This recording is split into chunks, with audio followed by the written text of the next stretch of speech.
మిమ్మల్నే వింటున్నారా? రెస్టారెంట్ స్టైల్లో మిక్స్డ్ వెజ్ కర్రీని చాలా తక్కువ స్పైసెస్ వేసి ఎలా చేయాలో చూపిస్తాను. వీడియో ఎండ్ వరకు చూడండి. ముందుగా మసాలా రెడీ చేసుకుందాము. బాండీలో కొద్దిగా ధనియాలు, మిరియాలు, జీలకర్ర, అలానే ఎండుమిర్చి, సోంపు ఉంటే సోంపు వేసుకొని దోరగా వేయించేసుకొని చల్లారాక గ్రైండ్ చేసేసుకొని పక్కన పెట్టుకోండి. తర్వాత బాండీలో కొద్దిగా నూనె వేసుకొని అందులో మీకు ఇష్టమైన వెజ్జెస్ అన్ని వేసేసి ఉప్పు, పసుపు వేసి ముక్కలు మెత్తబడేంత వరకు మగ్గనివ్వండి. లాస్ట్ లో క్యాప్సికమ్, ఆనియన్స్, అలాగే నేను ఇక్కడ కొద్దిగా కాజు యాడ్ చేస్తున్నాను, ఎందుకంటే క్యాప్సికమ్ అనేవి త్వరగా మగ్గిపోతాయి. తర్వాత అదే బాండీలో కొద్దిగా నూనె వేసుకొని జీలకర్ర, అలానే ఉల్లిపాయ ముక్కలు, ఇంకా టమాటా పేస్ట్, అలాగే కాజు పేస్ట్ వేసేసి అందులో టేస్ట్కి తగినంత ఉప్పు, అలానే కారం వేసి బాగా కలుపుకోవాలి.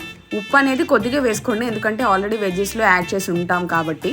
నూనె పైకి తేలేంత వరకు గ్రేవీని మూత పెట్టి ఉడికించుకున్న తర్వాత అందులో వెజ్జెస్ని యాడ్ చేసి, అలానే ముందుగా మనం ప్రిపేర్ చేసుకున్న మసాలాని యాడ్ చేసి, గ్రేవీ బాగా రావడం కోసం కొద్దిగా వాటర్ని యాడ్ చేసి 5 minutes ఉంచేసి దించేసుకోవడమే. అంతే, సూపర్ ఉంటుంది. ట్రై చేయండి.